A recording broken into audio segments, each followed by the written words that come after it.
All right, hello everyone, and peace of Christ all of you. Today our topic is about people of Indonesia. Now, uh, Indonesia is a very beautiful country. I've never been there, but you do not need to be a genius to find out that this is really a very beautiful country. But I noticed something very unique about Indonesia, and I want Indonesian who they are watching with us to think about it. Indonesia, as all countries in the world, contain two things: land and people. People are beautiful and land are beautiful. But you will notice right away that if you go to a land which Islam is not considered to be a stronghold in it, that land is more happy. People there, they live really happy life.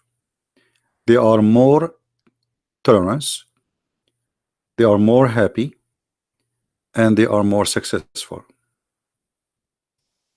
The more we find people who they are trying to implant Islam in the land, the more we find that this territory or this city or this island is unhappy, unsuccessful, and not safe.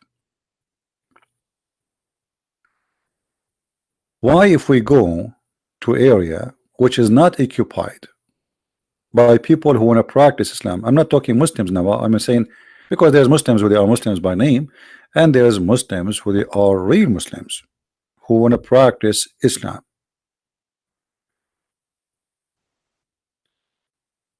And this is not only in Indonesia. If you go in the Middle East, any country you choose, the more it is close to Islam as a practice, the more it's dangerous, the more it's insecure, the more you cannot even trust your wife to walk alone in the street. And I will give you an example: Saudi Arabia. Saudi Arabia, you cannot let your wife go alone, neither your daughter or your sister or even your little child. You see, sometime I see videos on YouTube about women living in the van going around in USA or in Europe. You cannot do that in Islamic country.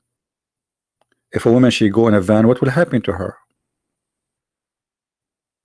Safety, security does not exist. So why in a place where we have Buddha, Hindus, Christians, I mean, people, they live and they are, I mean, I'm not saying there's no bad people there. There is bad people everywhere. But bringing Islam does not bring security and make happiness flee.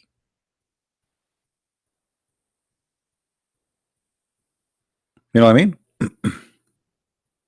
If you go in the Middle East, you will see Muslims, they would love to buy a house in a Christian area, and they will pay a lot of money to have such a house because they enjoy the neighborhood of Christians.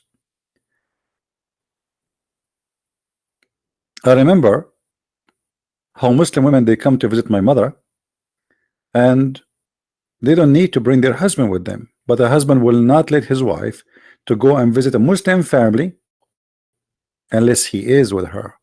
So he trusts his wife to come to our house, even though he knew my dad is there. He's not worried, but he cannot trust his wife to go to a Muslim family house, even if it is visiting her sister.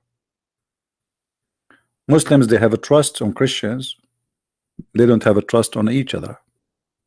So what is behind this? Right?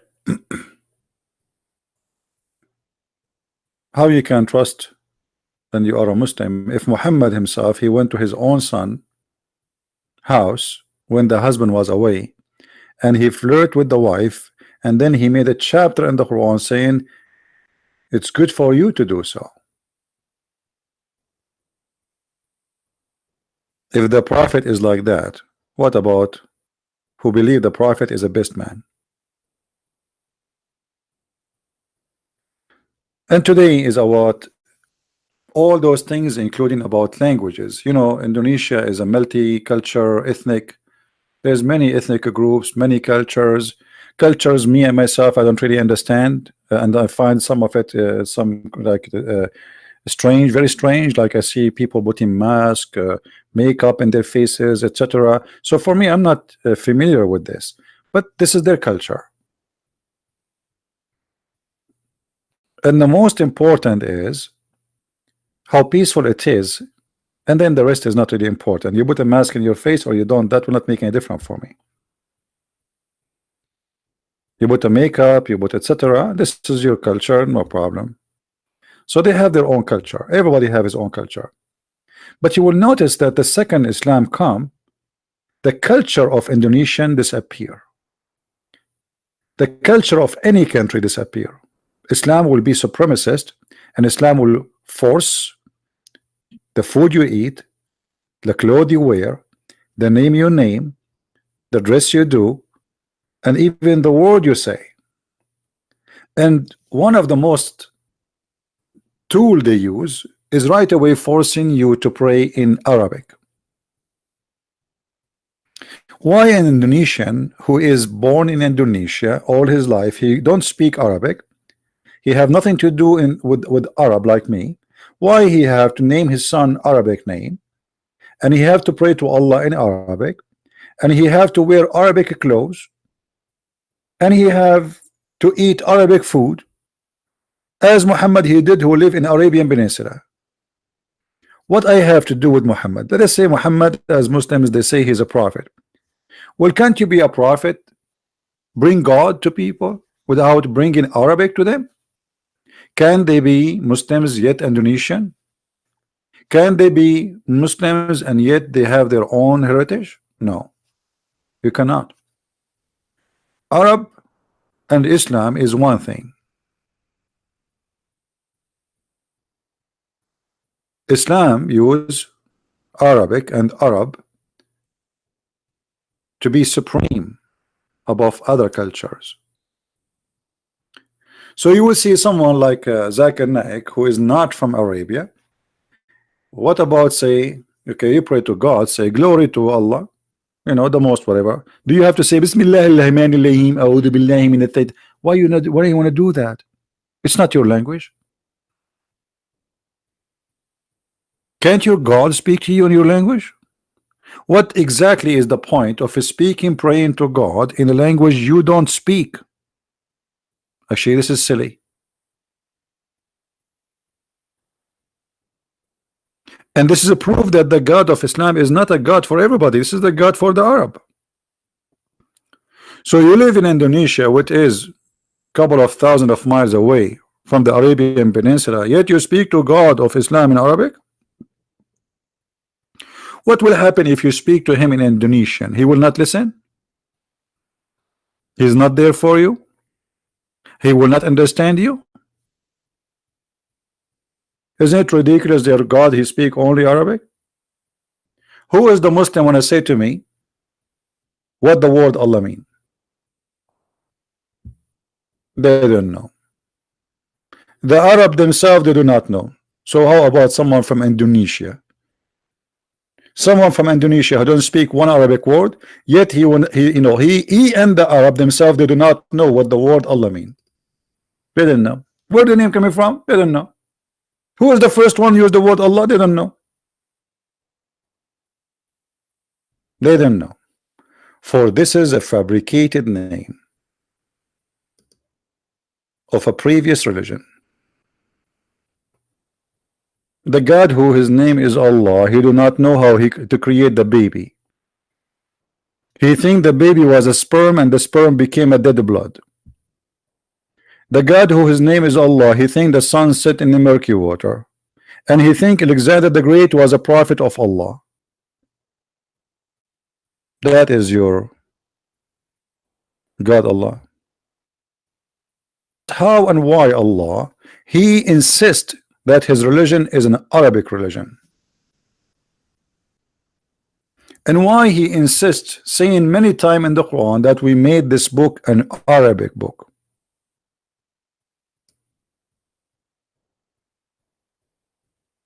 Let us read together what Allah supposedly says.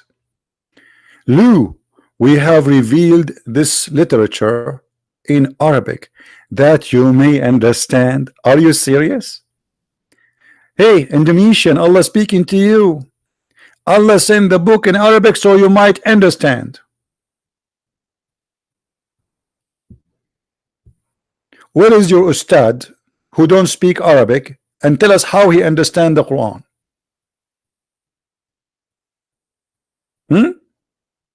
Allah saying that to you.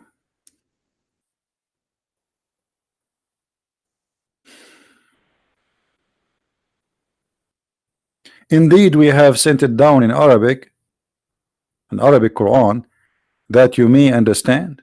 What does that mean? Okay, I'm an Indonesian, how I will understand? CP, does not Bible say that when it comes to Hebrew language? My friend, the Bible first of all is not written in Hebrew. That's mean you do not know what are you talking about. The Bible itself is written in many languages: Greek, Hebrew, Aramaic, and even some is written in Egyptian. So what are you talking about? To make it simple, the Bible is written in all languages in the time of writing the book, not in one language. But as you see here, the Quran, indeed we have sent down the Quran. It's an Arabic Quran, so you might understand. So why it's Arabic? So you might understand.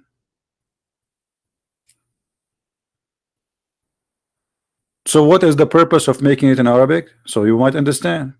But look at this. Even the Arab who speak Arabic, they don't understand the Quran. So how a person who is from Indonesia or Bangladesh, he can understand the Quran? You know what I'm saying? This is crazy. And then you get somebody like that, he want to debate the Christians about Islam, but he don't understand one Arabic word. The Muslims who make a big deal about him, and too bad I did not get a chance to debate him and demolish him. He don't speak a single Arabic word except Bismillah ar-Rahman ar-Rahim. So how this is a book can be for mankind? The Quran keep talking about Arabic.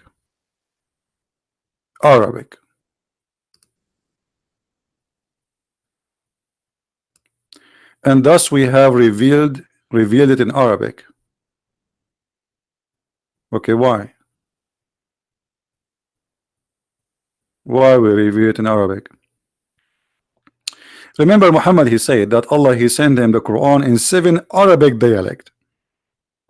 Why? Because Muhammad claimed that the Arab they cannot understand. Okay, how the Arab can't understand, and they are Arabic, and they need 7 Quran to understand the Arabic Quran, but someone from Indonesia, he can understand the Quran.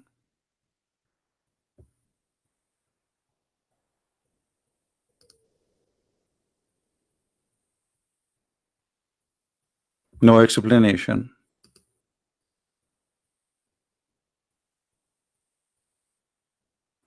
How we can understand Islam? Okay, let us say I am a person coming from, from the middle of Indonesia. I do not know anything about Arabic. I speak no other languages except the language of my tribe, and I want to understand about this God Allah.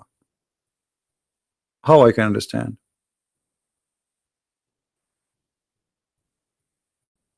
No answer. Even the Quran itself saying that Allah never sent a messenger to any nation except in their language.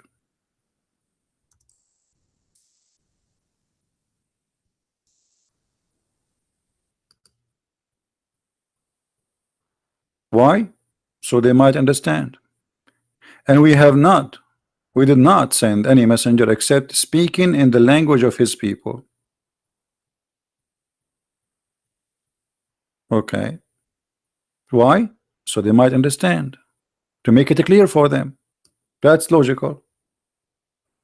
So how Muhammad was sent to you? This is contradiction for the Quran.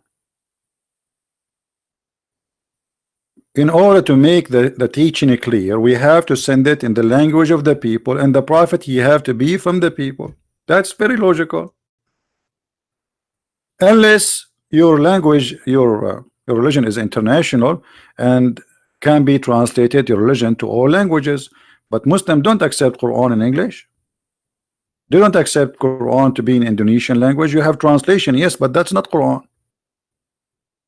Unless you can pray to your God in your language, but you cannot. You have to pray in Arabic. You have to read Quran in Arabic. And then the Quran says we never send a message unless in the language of the people so they might understand. So how that can be from God? Or what I see that this is a religion fit only with certain people who they are Arab. You pray in Arabic, you are an Arab. You read the book in Arabic, you are an Arab.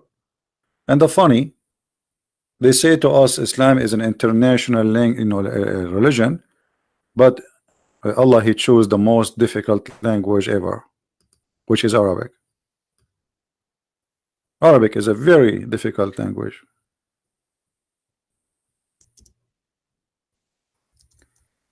Even the Quran says that Muhammad was sent to the village of Mecca and what is around it. Do you see it? This was not and never was a book for the world. The Quran says that.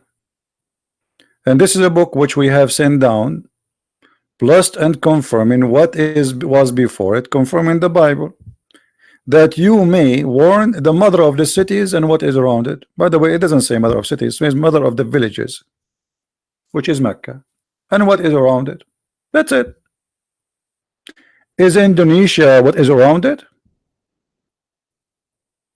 Is Indonesia 15 miles from Mecca? What do you think? So even your book, which you think it's a holy book, is totally full of contradiction.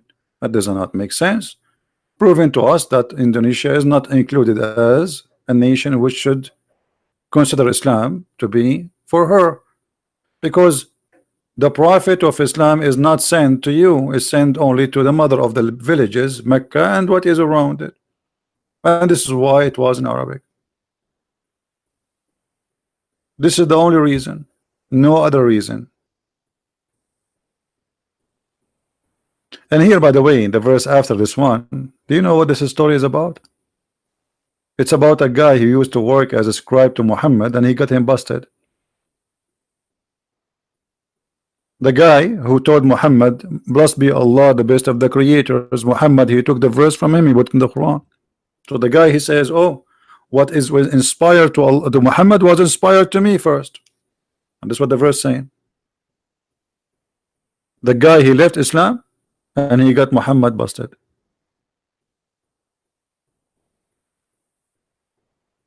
And the story is in front of you, an evidence of corruption of Muhammad.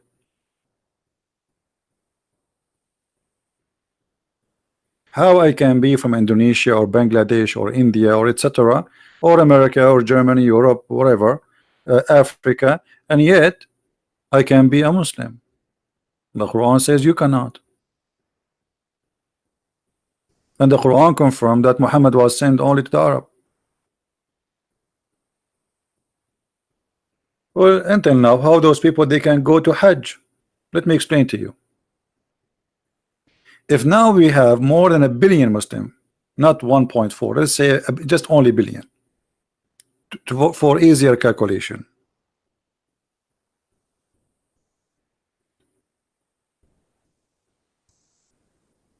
Mecca can take up to 2 million visitors.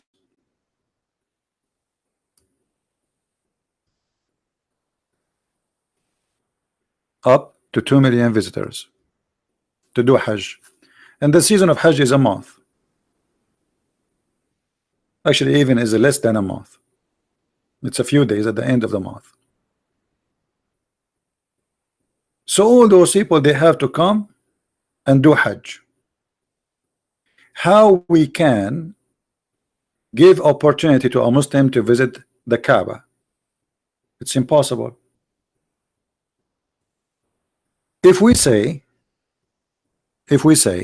every year we can give 2 millions the right to visit the Kaaba every year, okay, and let us say we have 1 billion, not 1 million, 1 billion. When your turn will be to visit the Kaaba, 300 years from now, 500 years from now, 1,000 years from now, it's impossible. That means Islam is not practical and it's impossible religion. Nobody can do that, and Muslims cannot do that.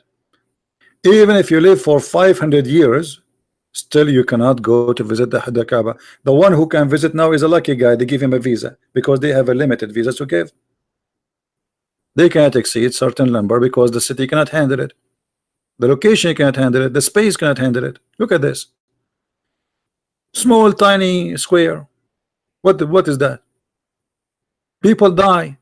Go and see how 600 people, they claim at the beginning that 600 people die, and later we find more than 5,000 people get killed step by the feet, because if you fell down in the ground you are dead.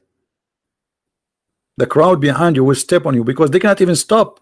It's not like because they want to kill you, but because they are going in a circle and nobody can stop the one behind him. So you fell in the ground, you are dead. That's it. Nobody can take you down from the ground. That alone is a proven to us that Islam is false. What about the other thing? Location of the Kaaba.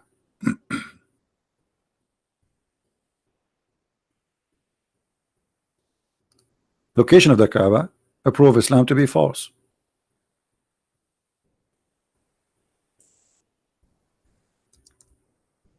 Let me show you this.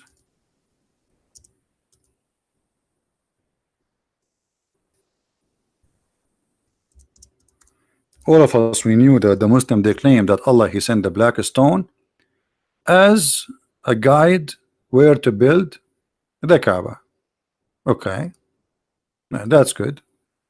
And then we find this. Look at this.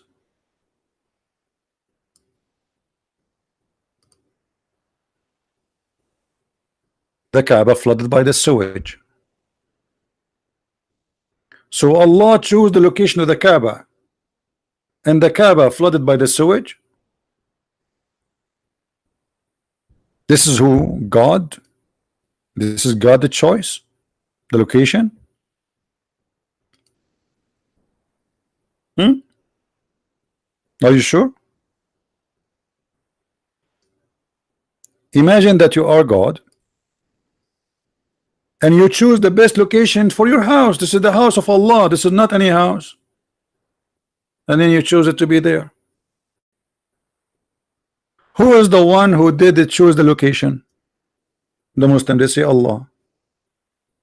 That is a horrible location. Well, now the flood is not as before. It's better than before. Thanks to the American technology, they were able to help them. But before, each time they have little rain, it's flood. As simple as that. Anytime. It was something that happened every year. Now it's less, like it happened maybe once every few years. But still it happened.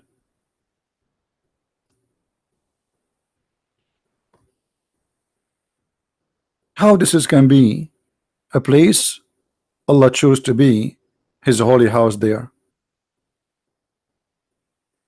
That alone is a proof to me that Islam is false. You see, if the Muslim, they say that okay, somebody he chose it there, but no, they say Allah is the one who chose the Kaaba to be there. So how this can be from God? Very hot, very dry, dead land. Living there is very tough. Going there very hot. What about Allah chose the Kaaba to be in a very beautiful island in Indonesia where the green, the birds, it's paradise already. Clear water, fish, huh? That will be beautiful. But thank God the Kaaba is not there, otherwise Indonesia will be destroyed.